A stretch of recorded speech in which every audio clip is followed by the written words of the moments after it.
Banking यानी अधिकोषण में जो सबसे पहला भाग है वो है बैंक। बैंक को हमने पहले दिन वीडियो भेज करके बच्चों को समझा चुके हैं। उसी के तहत हर देश में एक केंद्रीय बैंक होता है जो कि भारत में केंद्रीय बैंक रिजर्व बैंक के रूप में जाना जाता है। पहले अपने देश का केंद्रीय बैंक इंपीरियल बैंक था, लेकिन 1 अप्रैल 1935 को रिजर्व बैंक की स्थापना हो जाने के बाद जो नोट का निर्माण होता था वो रिजर्व बैंक को दे दिया गया। और 1 जुलाई 1955 में इंपीरियल, क्योंकि अंग्रेज़ों के ज़माने का बैंक था, इसीलिए इसको इंपीरियल बैंक को स्टेट बैंक ऑफ इंडिया में परिवर्तित कर दिया गया।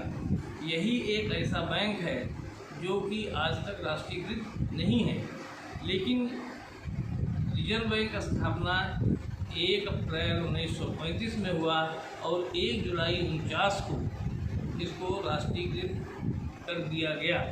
देश के स्वतंत्र होने के बाद रिजर्व बैंक को पूर्ण सत्ता के रूप में लाया गया और इसके स्थापना का उद्देश्य जो था वो देश के मौद्रिक नीति और साख नीति को समन्वित करना।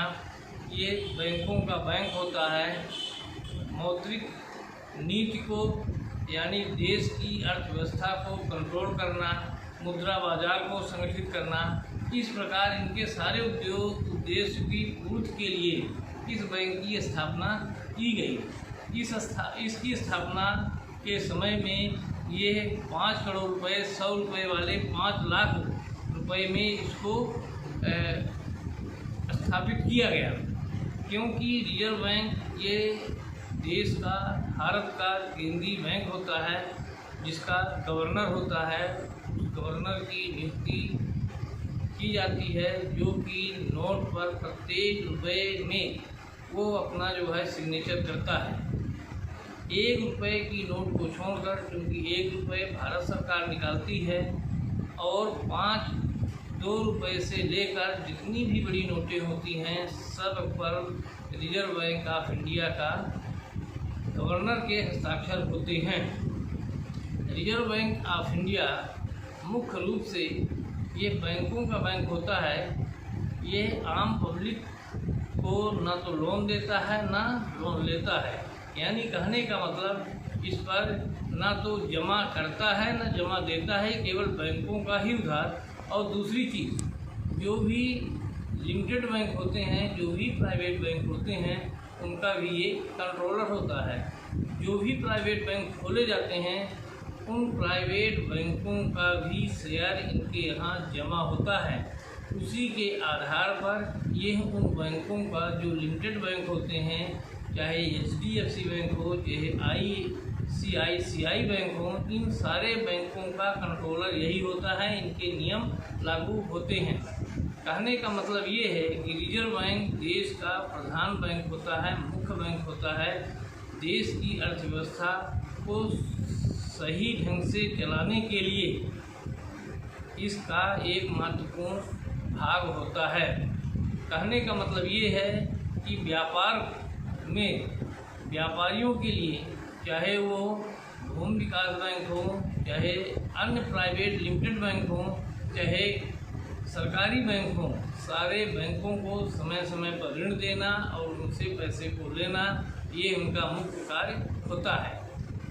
इनके किसी भी प्रतिभूति के रूप में बैंकों को लोन देना, अंशों को क्रय करना, अचल संपत्तियों को के क्रय पर कंट्रोल करना, ये सारे इन बैंकों का काम होता है। विदेशी अर्थव्यवस्था को, विदेशी विनिमय व्यवस्था को भी ये व्यवस्था करता है, क्योंकि विदेशी जो भी व्यवस्थाएं होती हैं, विदेशी विनिमय व्यवस्था होती है, उन सारों का कंट्रोलर ये होता है। इन्हीं के माध्यम से हर जिलों में एक शाखा, विदेशी शाखा होती है जो NRI शाखा के नाम से जाना जाता है। वो किसी भी देश की विदेशी मुद्रा नीति को निर्धारण करती है। बाहर से कोई पैसा अपने यहाँ भेज सकता है और यहाँ से कोई भी विदेश में पैसा को जमा कर सकता है। उस नोट के अनुसार ये सारी चीज़ें व्यवस्था की जाती हैं।